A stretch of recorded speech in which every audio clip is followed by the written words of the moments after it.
coisa que a gente tem que entender. O nosso foco é o aluno, a gente tem que querer o melhor para eles. Para os alunos aprenderem mais, os gestores precisam trabalhar muito. Você vai conhecer experiências de gestores escolares de várias regiões do Brasil que asseguraram as melhores condições para o ensino e aprendizagem para todos os alunos. Vale a pena conferir.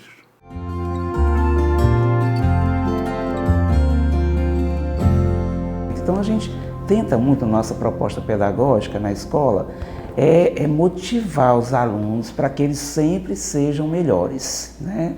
Eles não precisam ser os melhores, mas o crescimento dele dentro da escola, de um bimestre para o outro, de um ano para o outro, é motivo para que ele seja ali reconhecido. O que nos interessa, o que ele já traz de conhecimento e temos que partir daí, não colocá-lo em determinado modo e ele se adequar a um modo. Nós fazemos o trabalho inverso. E para isso nós fazemos um diagnóstico inicial. Então no diagnóstico inicial a gente faz um pouco de avaliação de português, matemática, leitura, escrita, né, compreensão, interpretação de texto e resolução de problemas. Mas nós, ao longo desses anos todos, nós percebemos que nós tínhamos que ter algo a mais para atender esse aluno. Então nós fizemos uma folha né, na frente, que é a primeira página, onde a gente coloca uma porção de informação que pode acrescentar o professor na hora do seu planejamento. Então, como é que ele vê uma escola, quais são o que ele gosta, o que ele não gostou, por que ele parou, né, o que traz de volta. E a última questão é o do sonho. Qual é seu sonho? Ah, não tenho sonho. Se eu estiver vivo amanhã, que eu vou sonhar com o quê? O dia é agora, o momento é agora. Não, tenho um sonho sim, até os idosos. Lá no fundo, o que você gostaria para a sua vida? Né? O que vai te trazer felicidade, ou um querer muito grande, né? Que impulsiona você a viver. Ah, se eu pudesse, né? Então eu seria isso, faria aquilo. E aí a gente mostra isso no nosso planejamento, a gente olha todos esses diagnósticos e tenta, até na escolha, influencia muito na escolha de textos, né, na pesquisa, de ter sempre alguma coisa que atenda a esses alunos também.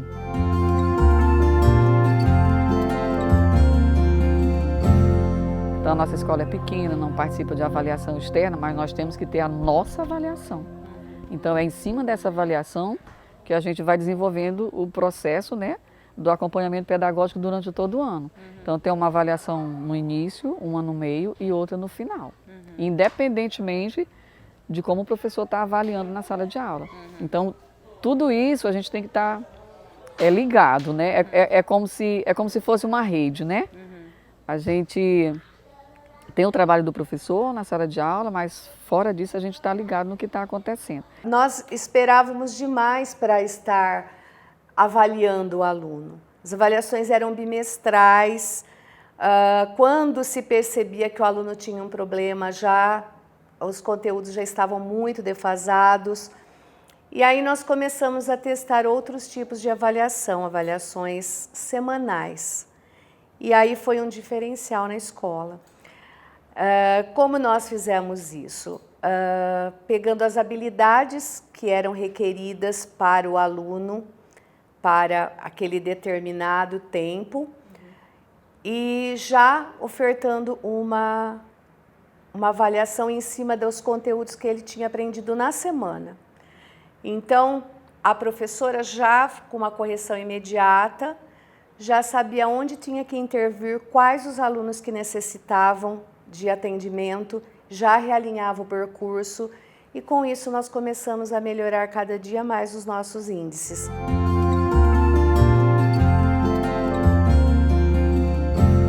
Nós temos o nosso planejamento horizontal e o vertical.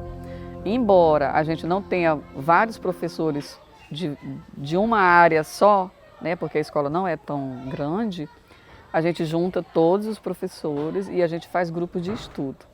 A princípio, a gente faz uma avaliação com os professores, né? A coordenadora de ensino conversa com eles, pergunta onde eles estão tendo mais dificuldade, se eles querem ajuda e a gente para refletir em que pode ajudá-los. Então, quando a gente para analisar, né, sobre as intervenções que devem ser feitas, a gente está sempre pensando, isso vai favorecer em que o nosso aluno, né?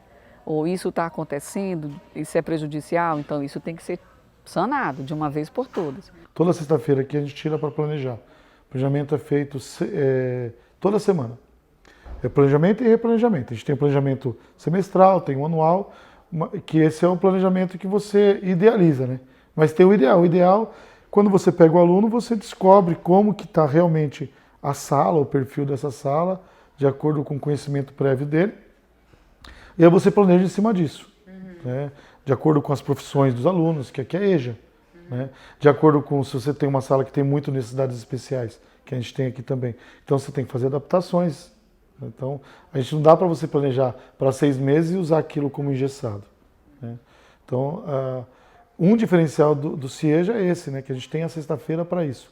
Então reúne todos os professores e aí o professor da manhã tem um conteúdo que, como o aluno também pode vir de manhã, à tarde ou à noite, que é flexível, então a gente tenta trabalhar o mesmo conteúdo. Lógico que a dinâmica é diferente, porque cada professor tem uma forma de trabalhar.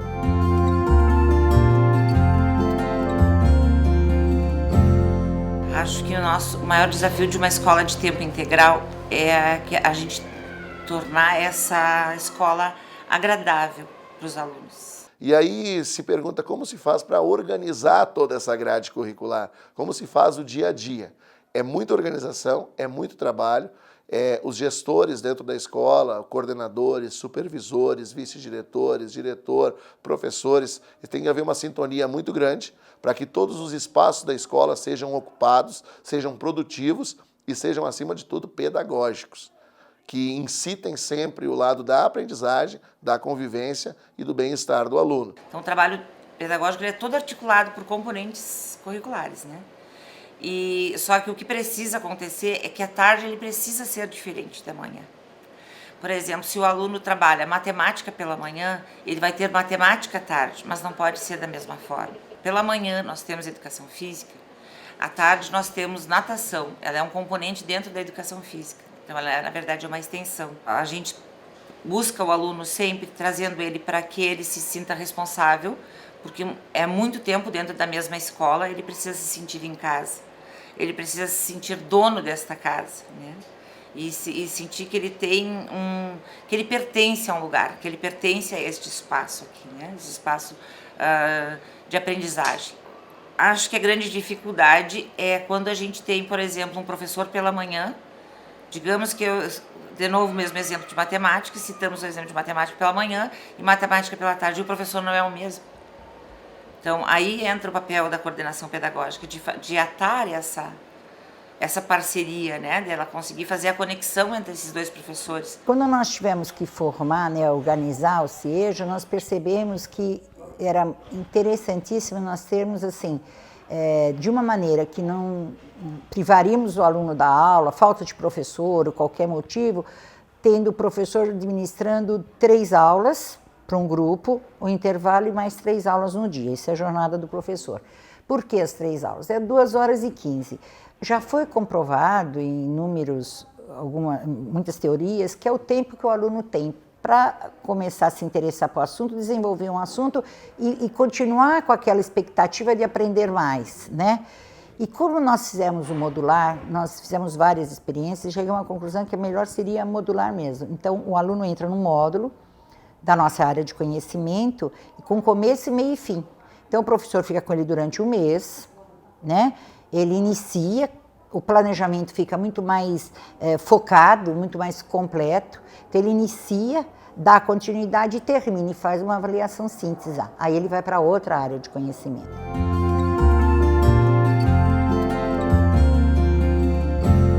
A diário de bordo surgiu no nosso processo para falar o que eu aprendi, o que eu preciso saber mais, eu quanto, né, principal autor desse meu conhecimento, e o que eu poderia também me colocar para mostrar que eu sei para as outras pessoas.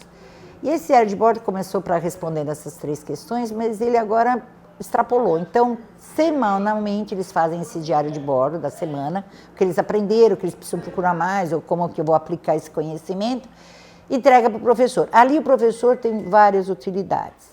Ele vê como é que ele está escrevendo, ele vê como ele compreendeu determinados assuntos para refazer seu planejamento, né? Mas também, humildemente, falar, a sua aula, professora, eu não entendi nada. E aí eu não crio aquilo lá, mas eu dei a aula, o que aconteceu? Ele não entendeu, então eu tenho que encontrar uma outra maneira para fazer isso acontecer.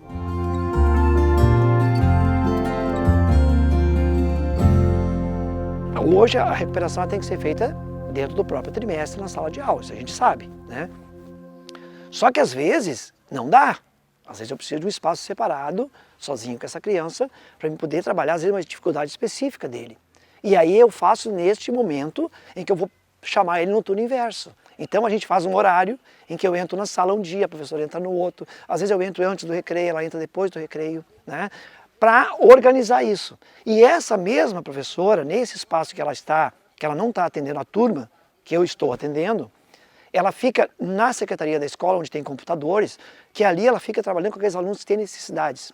Por exemplo, assim, ó, dificuldade de aprendizagem, né? Se o aluno está com dificuldade na matemática, do turno da tarde, que aqui o primeiro e segundo ano é de tarde, terceiro, quarto e quinto de manhã. No turno da tarde, a gente chama esse aluno do turno da tarde para o turno da manhã, ela passa a manhã com ele, às vezes sozinho, ou às vezes 2, 3, né? De trabalhar exatamente aquela dificuldade que ele está.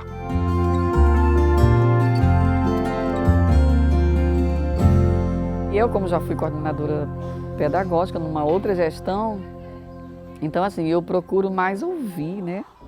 A gente tem que procurar não só fazer, mas ouvir também. Então assim, ela tem toda uma rotina, né? De trabalho. Ela faz a observação, ela faz o feedback, ela faz as intervenções. Então, a gente procura assim, conhecer a realidade de cada aluno, se a nota está vermelha, por que está vermelha, qual é o problema que está acontecendo, né? Então, isso facilita muito o nosso trabalho.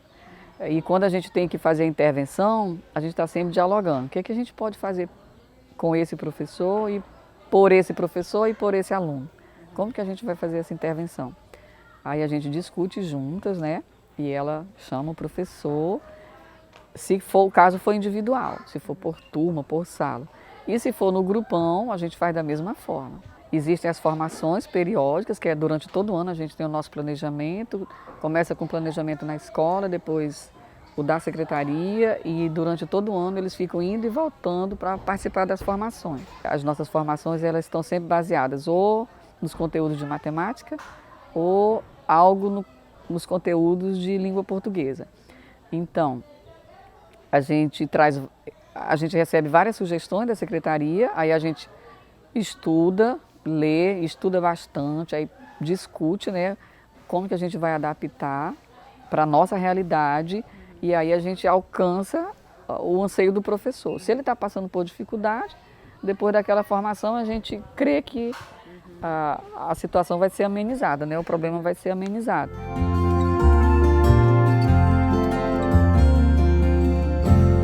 A gente procura envolver muito a família também, né? Nossas reuniões de pais, a gente tem atingido 98% de presença de pais, né? Tem sido um trabalho muito árduo, mas a gente tem conseguido. Nossa primeira reunião do bimestre nós fizemos em sala de aula, pai, professor, aluno e gestores, né? Onde a gente obteve assim fantástica presença e aprovação dos pais e professores. A gente está vendo o efeito dessa primeira reunião, né? O índice de aprendizagem melhorou muito. Então a gente está sempre também trazendo a família, o pai, porque hoje o maior problema é se dizer que os pais não têm tempo de acompanhar os filhos, né? Mas nós temos voltado a nossa atenção para a família na escola.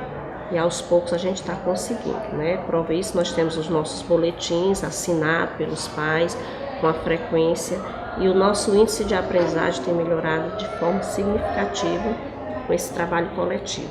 Então, quando o pai não comparece, elas fazem um levantamento juntamente com a Gláucia, da secretaria, dos pais que vieram, e os outros recebem um novo convite para vir. E aí, quando não vem, a gente liga, aí diz o porquê. Né? Porque tudo é mais importante, porque eu não sei porque os pais ainda pensam assim, que ele bota o menino na escola só precisa vir no final do ano, né? Para ver se passou ou não passou. Mas os nossos são poucos, mas ainda tem, né? Que aí a gente faz a segunda chamada. E aí eles vêm, já sabem por que estão vindo. A gente tem um controle diário, né, do aluno. Nós da gestão fazemos um controle diário em sala de quem está faltando. A partir de 3 faltas consecutivas, a gente já está entrando em contato com a família, perguntando por que o aluno não está comparecendo. E daí a gente descobre N motivos. Está gaseando, né? Que sai de casa e não vem. Então, isso também é um ponto positivo da escola, dela ser tão procurada pela comunidade, que a gente controla também, né? A gente sabe quem está na escola e quem não está diariamente.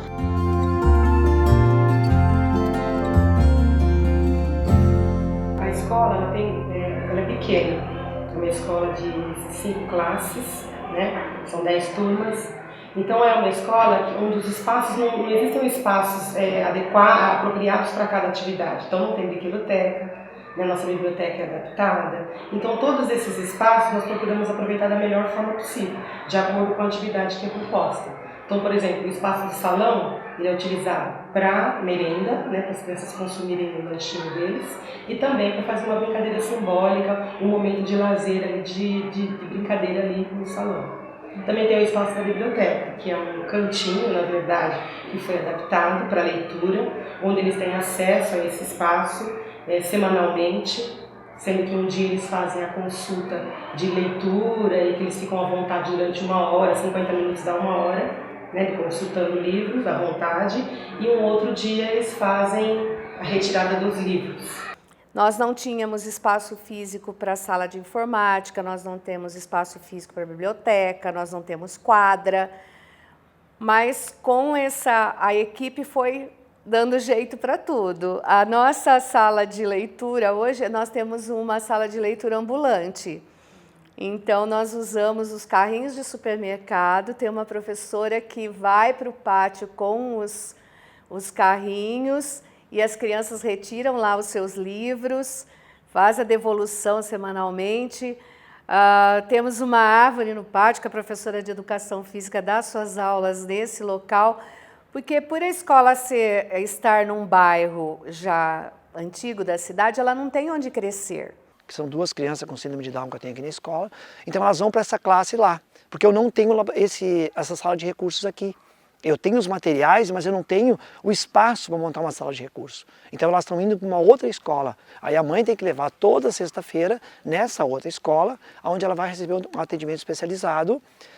Essa professora de lá, ela tem a noção de que esse aluno precisa, porque ela entra em contato com as professoras daqui, a professora dessa escola que vão conversar com ela e vão dizer assim, olha, fulano, fulano, fulano, eles precisam de atendimento especial nisso, nisso e nisso. E aí ela já sabe lá o que ela tem que trabalhar. Aí nesse dia esses alunos não vêm para cá, eles vão para outra escola, né? E depois retorna normal aqui a semana toda.